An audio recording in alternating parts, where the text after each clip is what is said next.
Here we go. All right, let's try that. Take two. Go live before going live. Welcome to episode 356 of the KissFAQ Podcast. I'm your host, Julian Gill, who's an absolute idiot when it comes to this technology. We're getting to grips with it, so I'm going to get to introduce everyone a second time. And you know what?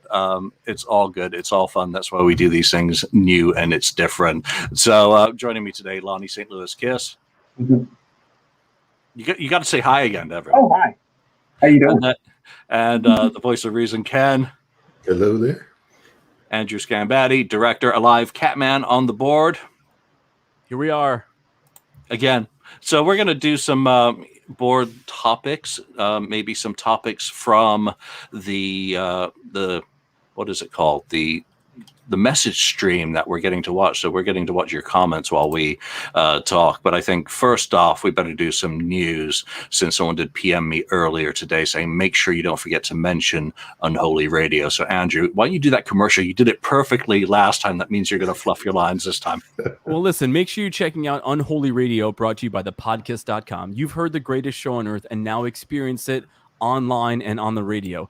Catch it May 21st, 22nd, and 23rd on unholyradio.com, 8 p.m. Eastern Standard Time. Don't miss it.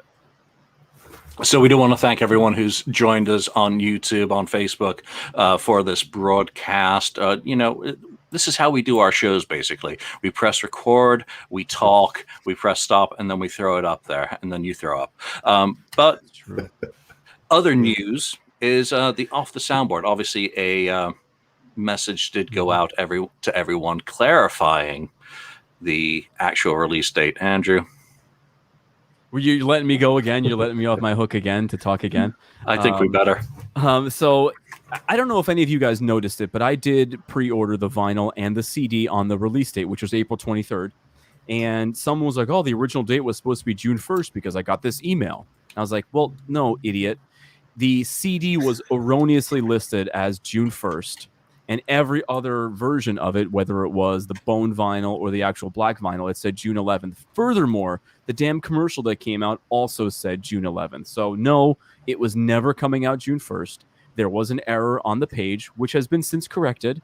But because so many idiot people emailed the page asking about this, they had to send an email out. It was never coming out June 1st. Well, thank you. Thank goodness it's coming out. I will see you guys later. No. All right. Yeah. We're going to have to put a quarter in Lonnie later on as well to make sure things go exactly to plan. Other news. Yeah. What other news is there? Oh, yeah. I did a podcast. I recorded with someone else yesterday, and it's coming out tomorrow, I believe. So it was fun. We're going to do a couple of the topics that we talked about on that. It is, of course, the mighty podcast. So looking forward to listening to myself on there. One of the topics that we did, and since I did say we're going to talk about some of the topics on the board, and we'll get to some of the comments. So Chuck McFarlane, thank you for joining. Mrs. B Music, thanks for joining. Is Chip Magoo. What's his name for real? Doc McGee's comment that Kiss is Cracker Barrel. Lonnie, did you check out that interview and that comment? And what do you think? You're in the South-ish. So when I go to Tennessee for the Rockin' Pod, I've been to Cracker Barrel. So I at least have a reference point for what the hell that means. What did you think of that comment? Well, yeah, there are Cracker Barrels near my home.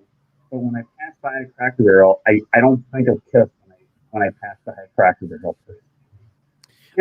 Lonnie, I'm thinking you need a better microphone because you're really distorted. What microphone are you using? I think you're probably going through a different microphone than you normally do. Yeah, take a look at that, and let's go to Ken for that topic, and Lonnie will rejoin us in a minute. Yeah. I did read the interview. I didn't take it as anything. I'm not going to take it too seriously coming out of Doc's mouth. Whatever he's saying, the Cracker Barrel comment, it's whatever. I mean, it doesn't really matter. It really doesn't matter what that comment. At least for me, it doesn't. It is what it is. Have you ever been to a Cracker Barrel? I think I have on a trip sometime, like you said, back east somewhere, Midwest or something like that. I've been to one. I understand that the Cracker Barrel itself had to do with some barrels they used to have in some stores that they used to fill with crackers. It was just filled with crackers, and people would stand around and chat around these, kind of like a water cooler, I guess, kind of chat, office thing. All right, so I've been to Nashville a few times, and there's a Cracker Barrel where it was breakfast. And oh, hello, David Donnelly in the UK. Good to see you, mate. So what it is basically a restaurant, kind of generic. It's not kind of. Yeah, well, okay, it is generic, but like I say on the other show, I had some biscuits there, and I was like, gravy, and I was like, oh, those biscuits are real good. They said, well, you could buy a pack of the mix in the store outside there. So you have to actually go through a store, an emporium of Cracker Barrel merchandise to get into the restaurant. Now, I asked Ken about that. He said that's how they all are. So it's basically, that's, I think, the perspective that Doc McGee is coming from. The restaurant itself is, well, I say it's generic. Andrew looked like he was about to vomit. It's pretty low brow, but it's kind of Paula Deanish. Would you like some more butter with your butter? Andrew, Cracker Barrel? The place sucks. I mean, when I was on the road, whenever we would travel somewhere, somehow Cracker Barrel would always be within wherever we were going. And I started calling it CAB, Cracker Ass Barrel, because like everything tastes the same. Doesn't matter what you get. If you want grits, if you want this, whatever you want, it tastes the same. Okay. And it's just one of those, it's the McDonald's of Southern food. So if you've never had true Southern food before and you eat Cracker Barrel, it's basically like Italian food is to Olive Garden. It's okay. It ain't it's great. Not. That's a good. It ain't great. It ain't great. Good analogy. Will you arrive hungry and leave full? Probably. But I got to walk through this store and like somehow they always have plenty of like Circus peanuts and Christmas CDs, and just they have like everybody's greatest hits that you've never heard of, and I'm gonna pass on Cracker Barrel, but you are right. So basically, to go see Kiss, you walk through the merchandise emporium before you get to the music. Yeah.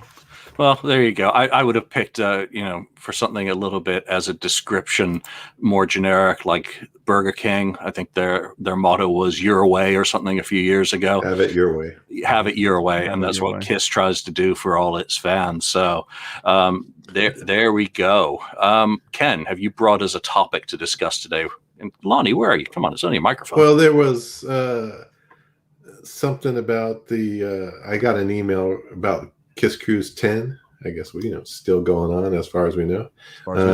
They put out some events that they listed. It could be interesting, maybe, hopefully, for the people that are going to attend. But some of them like our Family Feud with Kiss. I'm not sure how they're going to do that one, but that should be interesting. The Newlywed Game with Gene Simmons. So maybe they're going to get some people on board that are newly wed and have that type of game, if they keep it to what the original Newlywed Game is, if people remember that TV show. The normal stuff, Guitar Clinic with Tommy Thayer, the Drum Off with Eric Singer. There's going to do, Chris Jericho is going to be there, of course, with his band. So he's going to do that interviews with Kiss, I think, conversation with Kiss. There's also the normal pick throwing with Gene Simmons. And I thought something was interesting was no Paul Stanley events. I didn't see. I didn't notice any Paul Stanley events yet, but like the pizza making or whatever. But the Junior Navy guitar decorating with Tommy Thayer, so you get the kids out there to decorate some guitars, I guess. And then Eric Singer, which could be an interesting Rock Through the Ages. So maybe talking about the history that guy can talk. Of rock. That guy can talk. That should be Yeah, that'd be probably an interesting topic. So those are the ones that came in that I saw in the email. Yeah, Eric Singer, Rock Through the Ages. I think Eric Singer really needs to do his own dedicated podcast to talk about some of the musical subjects that he is really well versed on. I mean, as you remember, when we met him backstage, we restarted a conversation that we'd had about Deep Purple. So, he knows his music, and he knows a lot about music as well. We were talking about Queen, all sorts of things. So I would say that's one of the highlights of those events. But if you can get him to slow down just a little bit so people can kind of focus in on can get what he's talking about. That'd be really cool. There are some good events. I mean, I'm a bit of it's a bummer for me because I did cancel and I took the refund off the Paul Stanley guitar experience that I was going to do on that event. So, I don't even know if it's going to happen. I don't think a lot of people know. I see people on some of the forums just going nuts over this thing. So at least they're trying to keep it moving, keep it going. And, again, there are still events to be announced if it does actually set sail. I mean, does anyone think it's really going to happen? And, the European dates have just been pushed, which is hardly a surprise. Yeah, the European dates were pushed. The U.S. summer dates have not been pushed yet. I think they're going to be at some point, but no, I just think it's one of those things where we're starting to see restrictions be lifted, and we just have to wait a little longer. Yeah, that's going to be one of the tough things. I know people are excited about buying Ace Frehley, Alice Cooper tickets because they're finally getting to buy tickets for something that looks like it may happen. I know that some events are being modified, that David Lee Roth is no longer the opener. I don't think anyone should be shocked by that with the amount of time it's taken. It's not like it was a big package deal like Motley Crue and whoever else they were going. Oh, Def Leppard, I think, that they were going out with. So, we'll wait and see. I think for Europe, there was no way in hell they were going to go. Oh, Lonnie's back. Hi, Lonnie. Can you hear me now? Lonnie. Oh, my God. So much better. So much better. Okay. Let's get back to Lonnie for Cracker Barrel. Fantastic. Cracker Barrel. Fantastic. Hello again, everybody. I missed this conversation, but I'll add my 2 cents to it anyway. There's Cracker Barrels near my house, but when I drive by one, I don't think about Kiss when I drive by a Cracker Barrel. I mean, I guess Doc's trying to say that they're a piece of Americana, but that's not what I think. When I think of Cracker Barrel, I think of two old men playing checkers. I don't. You know what I mean? You see, you've probably been to a Cracker Barrel. You got like the rocking chairs outside and like looking at a checkerboard. And that's not Kiss. I don't get the analogy at all. So I think of a guy playing checkers. That's what I think of when I think of Cracker Barrel, or I think of a country fried steak. Wait a minute. Didn't they make Kiss checkers yet? They did. They did. They did, right? Okay, there you go. Okay. Of course, I had it. But hey, who's loving off grid saying I got to grow my beard back? Who is that? One of your secret admirers. Yeah, you looked old. You looked old enough to vote when you had a beard. Hey, that's okay. Nobody believes I'm of my age, so I know you always look really young. All right, let's move on. Lonnie, have you brought us a topic to talk about this week while your mic's working before it goes all Canadian in honor of Mark? I got a hard internet connection. I'm not on Canadian Wi-Fi, but oh man, I jumped back on. You guys were talking about Ace and Alice touring, and that's exciting. Something new that sounds like it could happen. That things are opening back up. They're selling tickets for sporting events, like the baseball stadium downtown's going to 100% capacity near me in about 2 weeks. So that's exciting with everything opening up. I feel good about that happening. Do you guys feel good about this happening, or are you guys skeptic of this even happening? I feel good. I feel good. Yeah, I really do too. Well, I don't feel good because there's no California dates. Yep. Yeah, we don't care. What happened? Screw you all. He's only going places, and he's not even playing New Jersey, is he? Ace is not on the bill for the Jersey gig, I believe. Doesn't he live? Yeah, he's not. Yeah, doesn't he live like near there now, and he's not even in his own local show? So no, I'm with Lonnie. I think it's great to have seen people getting excited. Anyone got a pre-sale code? How long has it been since anyone said that? It's like, so 2019, somebody's asking me that. So 2019. Yeah, I want to give Sylvia a shout out, joining us from the Netherlands late at night. Thanks for joining us. Thank you all for your support for joining us. So, Ken or Andrew, let's go. Andrew. Yeah, I was going to say, how come nobody's mentioning the Tribeca Film Festival? Did I miss that episode? No, it's like very exclusive, isn't it? I'm going. Okay, are you really? So it's definitely not exclusive then. That's true. Wow. It's not. I'm going. Yeah, I'm excited. I mean, based on the little blurb on Kiss Online, says they're going to do a performance after. Someone said a Q&A, but I think there's going to be like a 4-song Brooklyn Bridge '96 like performance. I think it'll be cool, and I'll get to see the Kiss-3 documentary before anybody else does. At least part 1. Is that all they're showing? Just part Correct. 1 of it? Part 1, 87 minutes of part 1. Okay. And it's my understanding that there's 4 parts. 2 parts each night. No. Because it's 4 hours, so 87 minutes is not half. Almost an hour and a half. There, yeah. So it's I'm excited and it'll be fun. Well, here you got a question. I just want to know who that is because they said I want to grow a beard, and it's coming along fine. After working for so many things for so long, I was taking a nice little break, so it'll be out. Trust me, it'll be out there. Right. All right. Let's move on. I'm going to go straight into the message board and see what is going on. Oh God, here we go. It's down again. that Revenge is the most overrated album in the catalog. Still going, Lonnie. Lonnie just is stroking out right now. I can't even comment on that because that's so ridiculous. Yeah. Let's see. Anniversary was yesterday. So what about this one? The most worst stage design, and a lot of people were shitting all over the reunion tour stage when it didn't matter what the stage was because you were just seeing those 4 guys. And a lot of times I don't think people realize that what they were trying to do, especially with those first couple songs, is it was a throwback to 75 where it was just the amps and the drums. And then when like the big, the speaker cabinets, they rose up, it was supposed to take 75 into today. I definitely got that when that happened, but the stage didn't matter. It was just those guys that mattered. But apparently everybody hated the stage. No, I mean, I thought it was okay.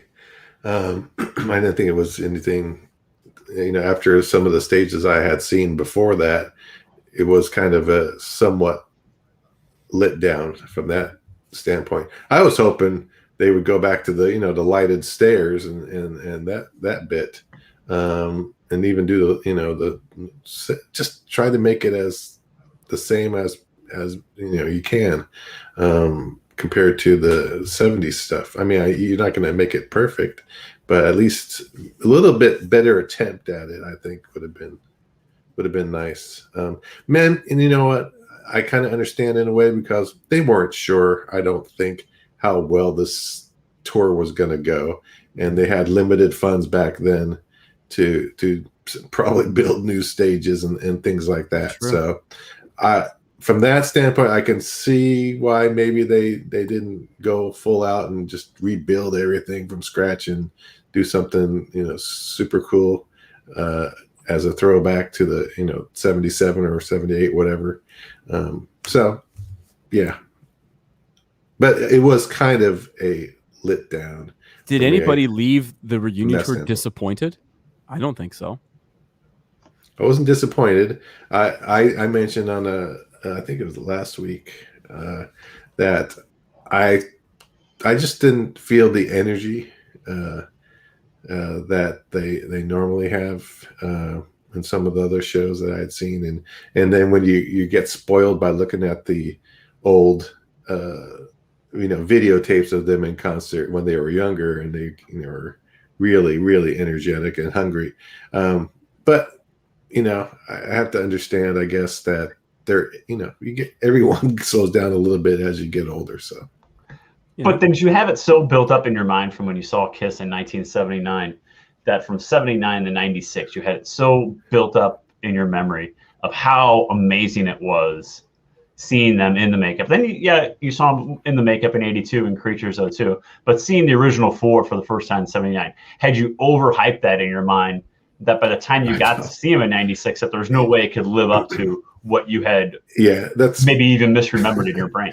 Yeah, that's part of the thing. I think it was overhyped in my own mind, and I was trying to think of them living up to what I had seen, back when 79, and then the Creatures tour and so on, and then of course then watching the bootleg videos and stuff like that. So I kind of set myself up for a little bit of failure there.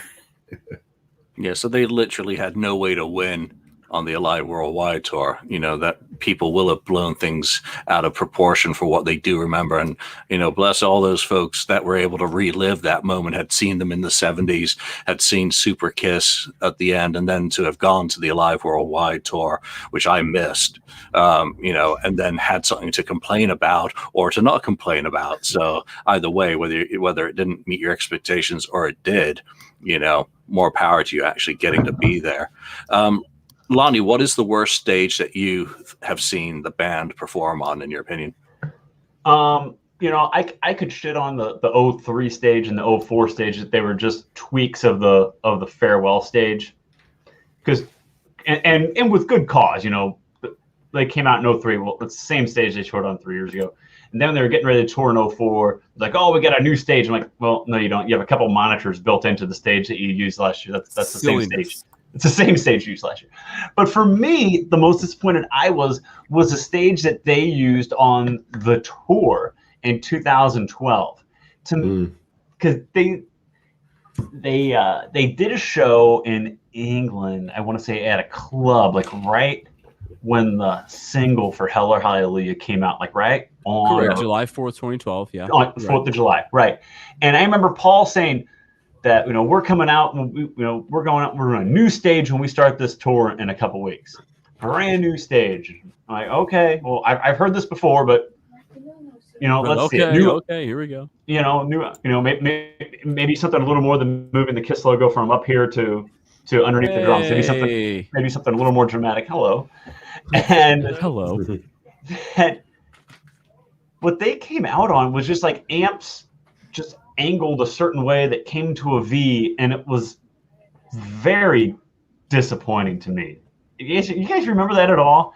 Because there was those they looked like steps, but it was just all the lights just stacked up, and then the amps came to a thing in the middle was the drum riser. It was very I thought you were disappointed because it was that was the first stage without a Kiss logo.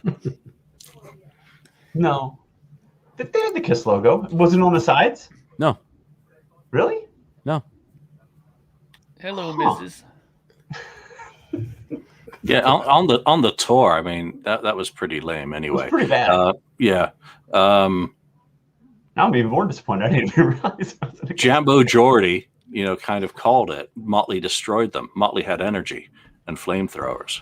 So the stage. So I don't even remember that much of the stage. But then again, I was planted right underneath the mini stage right in front. So, Mm-hmm.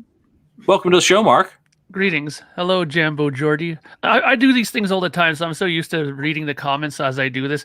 I must do like 3 or 4 of these different live streams a week, so I'm very used to this whole concept. It's kind of cool that we're doing it, actually. Yeah, well, it's just easier. Just go live, talk, see what people are talking about as well, and kind of react. Oh, I wonder when we're going to get bombed with trolls. It happens on every stream I go. There's going to be always some jackass that's going to come on here and start saying something stupid. Not in the KissFAQ discussion. No, not here. What are you talking about? Here? Are you talking about us? No. Yeah, it can't be our stream. No. What do the numbers mean next to the track listings in Alive 2? How many? Don't forget, we did have someone actually count the cymbal hits between versions of a song. So there we go. All right, Mark, what topics have you brought or are on your mind today that I Actually, not a hell of a lot, but I mean, I can think of something if I have to. Oh, David Donnelly's on. Hello, David. How you doing?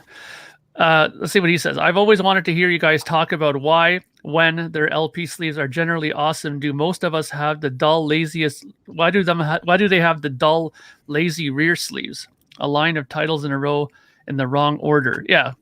Oh, So yeah, like like Right. those albums, like you see like Love Gun, Love it's not Gun. in the right order in the back, Mhm. right, and stuff like that. yeah. Well, those are. I think they're in alphabetical order, if I'm not correct. They just got Or is lazy. it that? They got is it lazy, that- and I believe I'm pretty sure like Dynasty is in alphabetical order with Charisma appearing first. Mhm. Thinking that it's going to be the first song of the album. But So you think there's obviously a reasoning then for it then? yeah, I think there's a reasoning. I like it when bands actually show the side one. Here's the tracks, 1 through 5, and then side 2. I like it better when they do that. I know it's probably nitpicking versus just listing songs out in whatever random order. But I mean, it is a good question, because if you think about it, it's true. Look at those album covers. Love Gun's awesome. Rock and Roll Over, even Destroyer, I'll say, is a great album cover. But they don't. It's like they don't put as much of the effort into the back end of it as they do. What are you on the talking about? There's front. a plenty of effort put in the back cover of the 1995 Creatures album. It's somebody's ass. Yeah, Is that well, there you go. Gene's, right? If you enjoyed that, then that's great. I mean, maybe it's.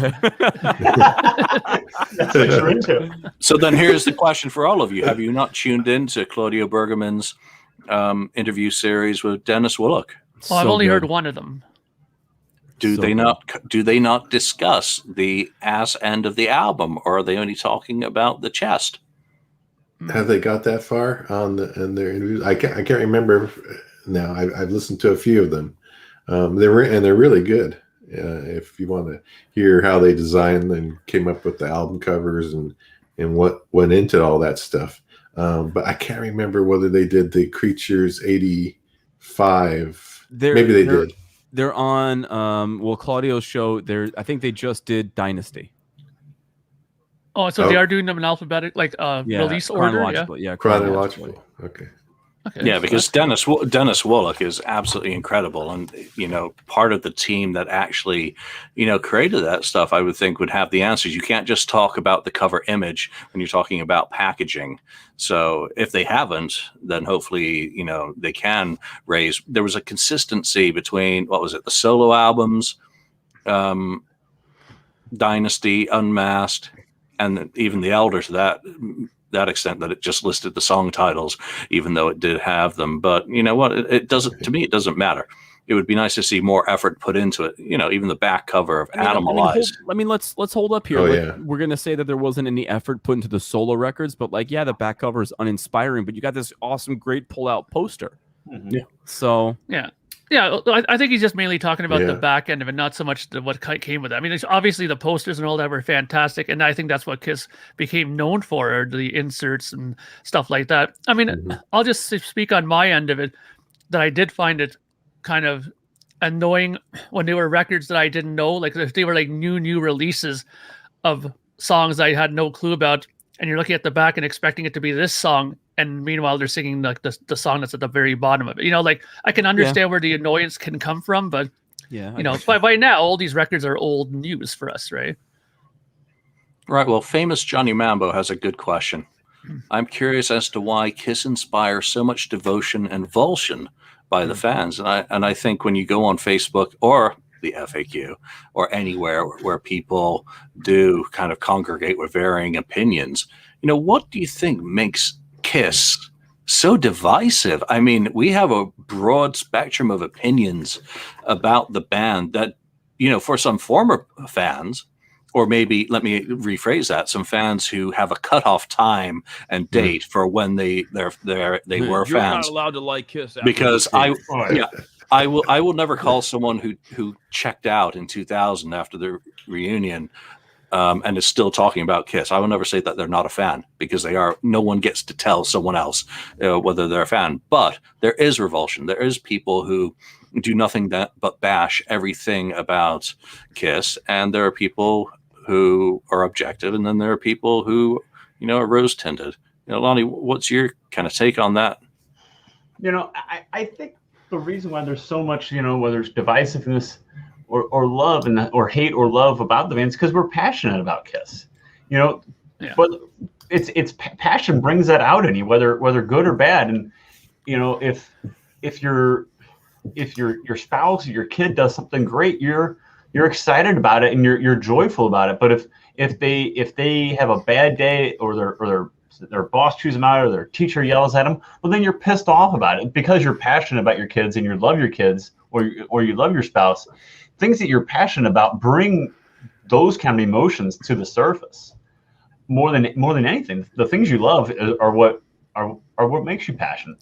And people always say, and I've heard Kiss always said that there's no fans in the world like Kiss fans. There's some casual Kiss fans, but they're the breed of the hardcore Kiss fan is unlike almost any other fan of any music in the world. It's very unique. That to steal some lines from Gene, you don't see like the Eagles action figures and things like that. But there's Kiss action figures, and Kiss fans just love them. Like Andrew, I know Andrew loves the action figures, and I do too. But it's what you love. It's what brings out that kind of emotion in you. And speaking of, well, I had that for a long time too. That people telling me, like, well, especially like during the reunion tour, you're too young to like Kiss. You're too young to like Kiss. You don't understand. Yep. I understand plenty. I've actually liked Kiss a whole lot longer than when they put back on the makeup in April, believe it or not. But what do you guys think? Why do you think Kiss fans are so divisive, or the other way around at the same time? Well, I'll step in. I think it was because Kiss, their career has been so diverse, I guess you could say, with the style of music.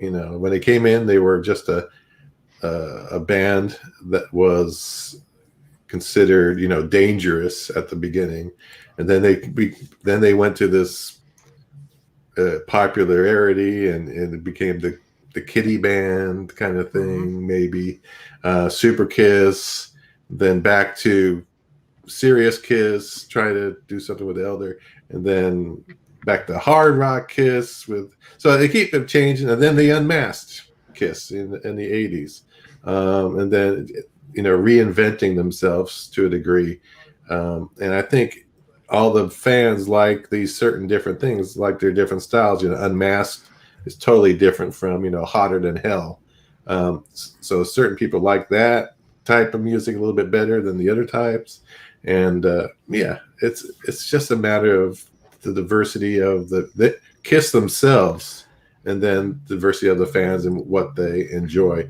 what points they enjoying Kiss history, and when they came in to becoming a Kiss fan, like Andrew, in the 90s or early 90s, something like that. Yeah. So Smash, wasn't it Smashes for Andrew?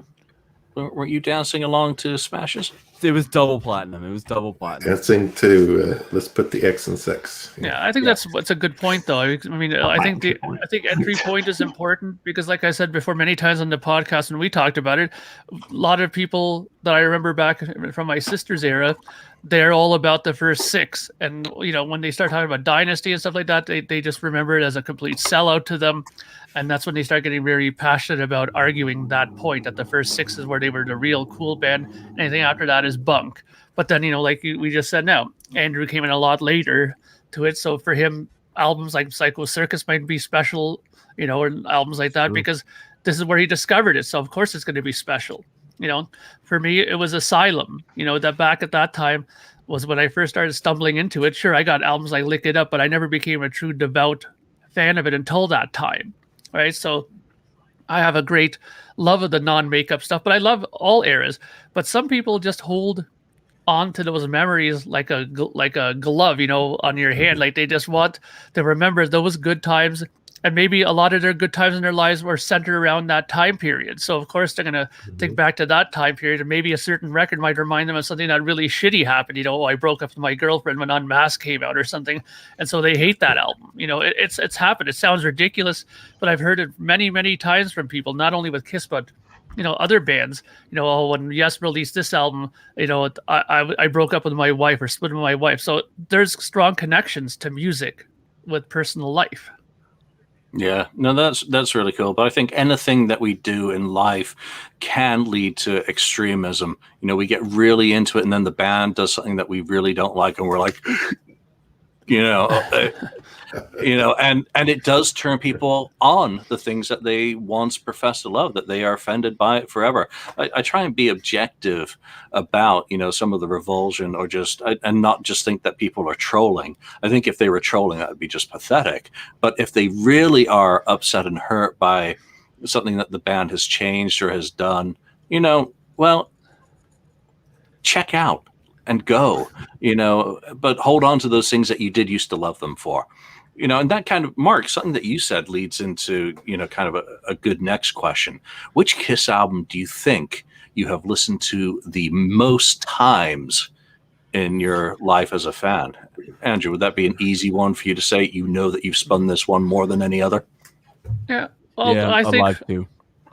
For me, I think the record that I've spun the most times, honestly, it's got to be Asylum. Honestly, I mean, it's the one record that I listen to a lot. I still listen to it now. I mean, I listened to it just a few days ago. So that's the record that's frequently on my turntable and in the car. Andrew, let's go back to you. Yeah, it's Alive 2. It's got to be Alive 2. Why? Because when I was making The Greatest Show on Earth, which you can stream now for free on YouTube and Vimeo, I had to listen to it so many times. He won't even listen to it anymore. I can't listen to it anymore because it's so many times. But yeah, I mean, it took me a year to put that thing together. So I would be listening to that over and over and over and over and over again. Easily. Didn't that audience drive you nuts after a while? That screaming audience, didn't it drive you batty after a while? I was batty before then. But it did. And it's my understanding that audience is the Super Bowl. That's not even a Kiss audience. Yeah. I don't know. It just sounds like a lot of trouble. Which Super Bowl? Don't know. Whatever Eddie Kramer had in the can. Yeah. Okay, Ken, why don't you let us know which one you think you've listened to? I should have said studio album just to really mess with Andrew, but then he wouldn't get it's really difficult to say what the one I've listened to the most, because it really has to, for me, it strikes a mood kind of thing for me to pick a Kiss album to listen to, or I say, I haven't listened to that in a while, put that on, or this or that. I could probably say the least listened to amount would probably be, I'm going to say probably Monster. Not because it's the last album, because I think it's just that, and Carnival of Souls would probably be another one I've listened to probably the least out of all their albums. Yeah, I saw someone, Mrs. B Music, mentioned The Elder. I think probably for a very similar reason to Andrew. The number of times I've listened to The Elder, and everyone's heard of my quest in the 80s trying to find a copy. So I played the living daylights out of that thing once I did find it. And it always stayed very much in my playlist. And then, of course, doing the book, A being all the various versions, right down to running every single cassette copy from different countries through, looking for differences. Yeah, I've spun it a lot. But in terms of ones that I've actually listened to a lot for pleasure, probably Rock and Roll Over. That's simply. Lonnie, did I ask you? No. May I? You may. Thank you. I can ask. No, actually you do, because you can say it's Revenge, but I the more I think about it, it's probably Destroyer more than any other album. Because I think about what album have I listened to the most? Because my brother and I had Destroyer as kids. It was the first album we had. And we literally wore the cassette tape out where it became unplayable. And Kiss has called Revenge the Destroyer of the 90s. They've also called, like, Crazy Nights, I think, the Destroyer of the 80s. But it literally did. Since Destroyer. Right. And Monster too. But it has to be Destroyer, because we literally wore that out as kids. And then when we converted the CDs, it's one of the first albums I bought on CD because I had to have it. I mean, I had it on CD well before Revenge came out in '92. I had a CD player early, and #blessed, I guess. But it has to be Destroyer. Okay. Well, that covers that. Let's move into one of the other topics that's on the board now. What are your favorite KISS podcasts? The question on the board asks for least favorite, but I don't really want to go there. When you do listen to other shows and other podcasts, I think let's expand it into other podcasts, because for myself, I don't listen to a lot of KISS podcasts because I don't want to copy what other people are doing, to be perfectly honest, and I have very limited time. The most recent podcast I've listened to was an Ages of Rock episode, and Cheap Talk, the review of the new Cheap Trick album. So those are the two that I've listened to. The last KISS podcast I listened to was actually the KissFAQ episode that I wasn't on. So, I really liked the episode, so I pressed subscribe. It's a good job, guys. Mark, what about you? Sorry. Well, if I'm going to refer to a KISS one, I mean, I always say Podcast is the one I've always started with and listened to quite a lot. I listen to the KISS Room every month when it comes out, but I listen to a lot of other podcasts. Like I have my little iPod thing is all the time filled with different stuff. Like I listen to the album series that Steven Wilson does. I love that. It's fantastic. I listen a lot to like Pottered in Hell. That's a great podcast. They do a whole bunch of different things on there all the time. So I listen to that. I listen to the Progressive Palaver. They're really, really good. They do all kinds of like album series stuff. Like they just went through the whole discography of Peter Gabriel, which was really, really well done. So I listen to a lot of different podcasts, but those are the three that jump out immediately that I always have and keep an eye on. But I also listened to another one I listened to today called something about the Beatles, where they went through the making of a Beatles song from beginning to end and like the theory of what they did and what the production of it and stuff like that. So, I listen to a lot of different things. Andrew. I'll listen to anything that has to do with Captain Geach and the Shrimp Shack Shooters. Nobody got that reference? No. None of you have seen That Thing You Do? No. Oh, That Thing You Do. Yeah. I'm disappointed. No, actually, I'm Tom Hanks movie? Yeah. I'm a huge fan of the original podcast. That's the one I'll probably listen to most when I'm listening to that. But Mike Brune, he does some cool interviews on there. I really enjoyed his Paul Stanley interview. So, but I don't listen to a lot of podcasts. But again, it's all about the original podcast, my opinion. All right, Lonnie, you did perfectly fine, by the way, without me on the show. I am unnecessary, and it's nice to not be on every episode. So, no, literally, you guys were fine, and you were perfect. So, what are some of the podcasts that you listen to that don't have to do with your sports team? I do listen to a lot of Cincinnati Sports Talk Radio in my car, which is pretty pathetic. I do like Podcast Rock City. I like Jody and Sonny and the boys over there. And of course podcasts as well. And I do enjoy the KISS Room while I'm at my desk on Friday afternoons once a month. It's appointment kick off my weekend type stuff when that's on. I love Matt Porter and the guys over there too. Thanks, Sylvie. Very good. Yeah, I mean, I have to agree. I was just looking at my phone, my app for the podcast, and I don't listen to. It's a matter of having time to listen to them. But I agree with. I have podcasts, Rock City on here. I definitely listen to them. Decibel Geek podcast. There's also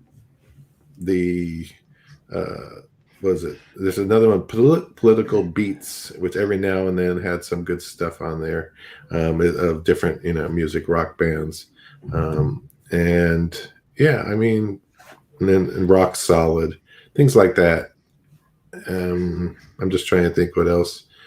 And and Electric Light Orchestra one, a song by song podcast. It's just kind of enjoyable. They keep it really short. It's like 10, 12 minutes an episode. So it's really easy to go through one song and go on to the next one or whatever in the following week. And it doesn't take a lot of time.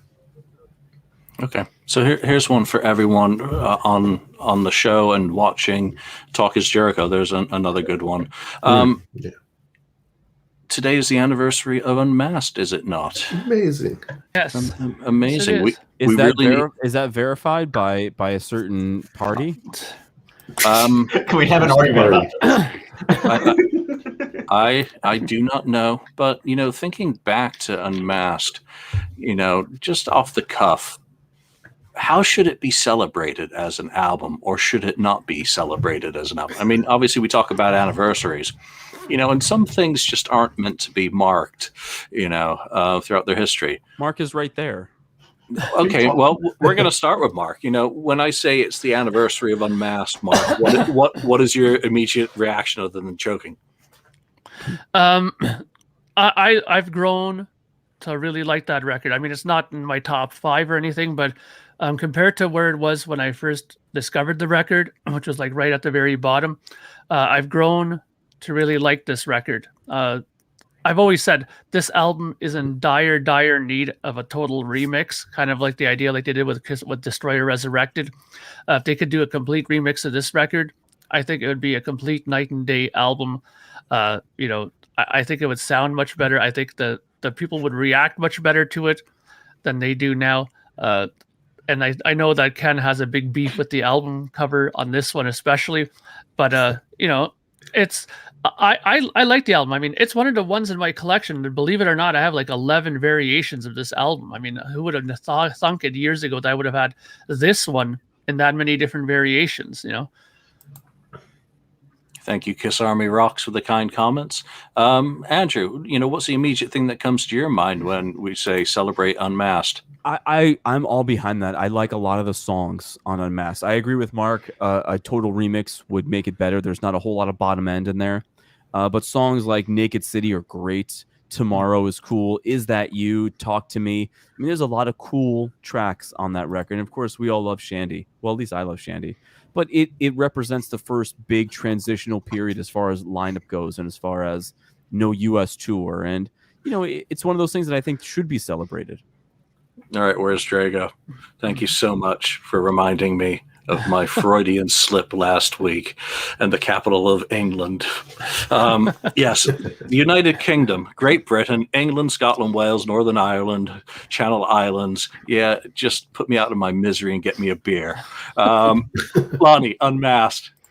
I like Unmasked, but we've talked about Unmasked quite a bit on the show, but I agree. There's a lot of great songs on the album. But I wish that they were musically headed in a different direction when that album came out. They, had seen the success they had with Dynasty, especially with I Was Made for Loving You. And well, we had a hit with I Was Made for Loving You. So let's make a pop type album. And I get it. You're going with what's hot and what they think they can sell the most albums by. But, I really wish that it could have had different production, and I don't know if it's possible if they can go back 41 years later and remix it and put it the way that we think it should sound. But it's a great at the end of the day, good music is good music, and you can hear good music through production that you may not agree with. At the end of the day, a good song is a good song, and you can't hide that. And there's a lot of Naked City is a great song. I'm sorry. Definitely. Naked City. Naked City is a great song. Tomorrow is a great song. Shandy's a great song. And I think Julian doesn't agree. However, you can't hide a great song, and it comes out in that album. And it'd be cool if we could hear it in a different light. I'm hiding a catalog of good songs because I can't sing and I can't play guitar. So Hold they're on, you all want to hear hidden. something in a different light? It's me, bitch, in a different light. Turn the light on. Oh my god. Oh dear, Unmasked. I wonder if the multi-tracks for the catalog even still exists with some of the stories that we've heard about Universal and Polygam just throwing out stuff, completely, which would be a terrible shame. But would any record label affiliated with Kiss spend the money on remix and remaster, Alive 2 to fix the audience and put in a more organic one, or to remix Crazy Nights, or Hotter Than Hell, which is probably not even possible? Mm-hmm. Unlikely, highly improbable, Star Child. Would it be nice? Yes and no. How many times have you listened to Destroyer Resurrected since that monstrosity came out versus going to the original Destroyer? Mark, this conversation doesn't include you. Can't participate. But Lonnie, have you actually gone back and listened to Destroyer Resurrected since it came out? Not intentionally. Let's say. You know what I mean? Not on purpose. Right. I haven't gone on. I haven't. It's Saturday afternoon, and I'm going to put on some vinyl. I haven't said, I'm going to put on Destroyer Resurrected. No, I'm going to put on Destroyer from 1976. It was fun, and it was a unique listening experience when it came out. And I'm like, okay, well, what's different? Oh, that's different. Oh, that's not. Oh, the drums are more defined there, or that's. But then when I want to listen to King of the Nighttime World, I want to listen to King of the Nighttime World from 1976, not from 2012. Just like I don't want to listen to the re-records when I want to listen to some classic Kiss songs. I want to listen to the original versions, how they were originally recorded, and I guess more than anything else, it's what I'm used to.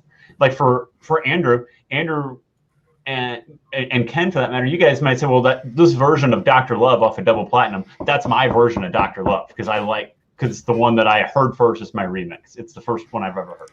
And maybe not, Andrew. I'm just throwing. There's that devotion and revulsion. I'm not revolted by that version. I just like the version of Rock and Roll Over. But for some people, like the first version you heard of it's your go-to version of it. I only heard the live version of Nothing to Lose, and I hate the studio version. It's stupid. Who plays that piano? No, but I do get what Lonnie's saying, because a lot of those versions on Double Platinum were the first ones that I heard, as I was building up the catalog. So while I will go back and listen to, say, Rock and Roll Over, rather than I don't spin Double Platinum, still mentally on albums where there is a noticeable difference, my brain still goes, whoa, that it is slightly different. I do not go back. I got rid of all my copies, I think, except one of Destroyer Resurrected. Strutter 78. What's this? This is not Strutter 78. Where is my Strutter 78? So I do think that people would not be comfortable. It would be interesting as an anomaly, or as a freak show to say remix Unmasked. I think it actually doesn't need to be remixed because it sounds okay. Ken, how many times have you listened to Destroyer Resurrected lately? Not much. I think the only time I want to listen to it is just to hear the different production that Bob Ezrin or his mixing, what he did to it after the original, just for comparison purposes. But I'd probably really go to the original Destroyer more so. Just going back to Unmasked, because I didn't say anything about that really. I'm sorry. No, it's okay. I just say that at the time it's a perfect power rock, pop rock album at that time. Was it the right direction for them to go? I don't think so. And Mark mentioned the album cover. It didn't. That album cover, and we talked about it, should have been something different. Maybe the poster kind of picture on the front, and then the maybe storyboard kind of stuff in the gatefold on the inside, something different. I would like to. It doesn't pop, I guess you could say. I mean, when I bought that, and I remember it was in Tower Records, and I was walking through and saw Kiss. I didn't know the album was out, and I think I got it. I want to say I bought the album at the very beginning of June, I believe it was, and So it's one of those albums I didn't even know was coming out, and usually I get a Kiss album on the day it comes out. So it was interesting, and I saw this like, what is that? Kind of thing. Though I love comics and that sort of thing, but I just thought the cover was kind of, not a good idea. You know what though? Where's Drago makes a really good point though. He says, "I'm not averse from different mixes getting released, provided that they don't replace the original. I think they have their place and value for sure." You know what would be smart if they actually did this, but of course we're talking about Kiss, so they won't do this because it's smart. Is make these deluxe editions, but do that. That would be a reason to make the remix, because lots of bands do that where they release the album, then they do another disc, they do a complete remix of it or another remaster of it. There's your opportunity to do the remix, because if you're doing like a deluxe edition or a box set edition of this record, lots of bands do it. Of course, Kiss doesn't, but and we know why. We don't do this 100 times. They don't own the rights to anything, blah, blah, blah. But if they were able to convince the powers that be to do it, that would be the opportune time to do a remix. Release the record in its original form for those people who like the original and don't want it touched, but then make a remix for those people who would want to hear a different version of it, or do some, or put in some of the the edits, or some single versions, or some different versions of the singles. I mean, people love those things, and Kiss people are collectors, as we well know, and hardcore collectors. So I would assume that people would eat that kind of stuff up, I certainly would. I bought the Casablanca singles box set just because I wanted good mixes of all those other different versions. Furthermore, I bought that damn Japanese best of the solo albums just for the hard stop on Take Me Away Together as One. Yeah. That's the only reason why I bought it. That's right. We've got a good question from Adam, North Carolina, I'm going to assume, or NC, which is a good way to end this episode. What's everyone's guilty pleasure Kiss song today, in this moment? Because like with everything, it changes. Mark. That's very easy, because we were just talking about this album, and that's Unmasked, and I'd say my guilty pleasure song right now is She's So European. It's one of a kind. Yeah. Yep. Okay. No, nice face. Lonnie. My guilty pleasure Kiss song, that's tough. I don't know if I have a guilty pleasure Kiss song, because I they're not all good. Come on. Well, that's true. that is true. I guess my guilty pleasure Kiss song that I like, that maybe a lot of people kind of turn their nose up at, is Spit off of Revenge. Boo this man. Boo this man. There it is. No, I love Revenge as much as you do, and Spit's a cool song.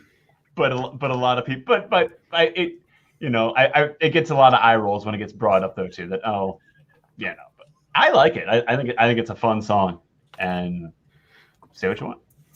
All right, mine's somewhat easy these days.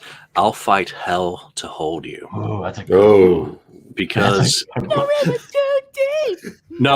because of Rod Gonzalez and that damned cover that he did by injecting a disco flavor into that song.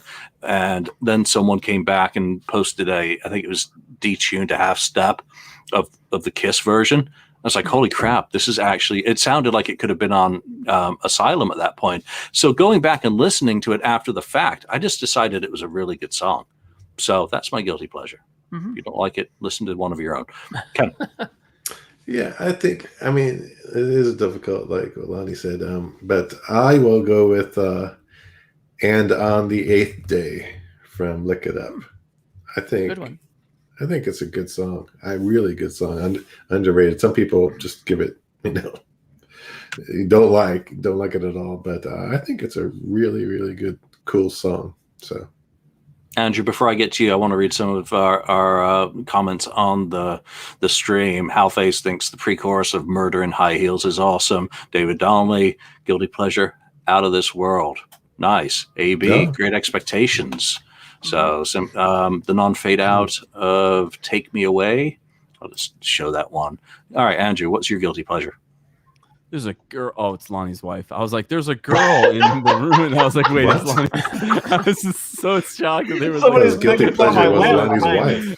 wife. No, it's probably. It's Lonnie's wife. I had to read it. I was like, wait, it's just. Oh wait, it's just Lonnie's wife. No. Guilty pleasure Kiss song is definitely Strutter 78, but the single version. I've always loved that version. I've always loved Strutter 78, and the single version just kicked it up a notch. I'm really glad that nobody here said like Exit Sex or You Make Me Rock Hard, because those are just terrible songs. Just awful songs. Mm-hmm. Yeah, no, they're absolutely awful. Everyone's like, there's a girl in here. Oh, wait, never mind. Lonnie's wife. Settle down, everyone. That's too funny. All right, that's it. That's our show. That's our episode. This is how we do this thing every week, though, obviously with a varying panel of who's available, to do this. So we do thank you for taking the time to join us live and for your comments and for sharing, some of your thoughts while we pontificate about ours. So that's it. So from Andrew, Lonnie, Mark, Ken, and myself, thanks for joining us, and we'll see you next time, live or on Memorex. PDK.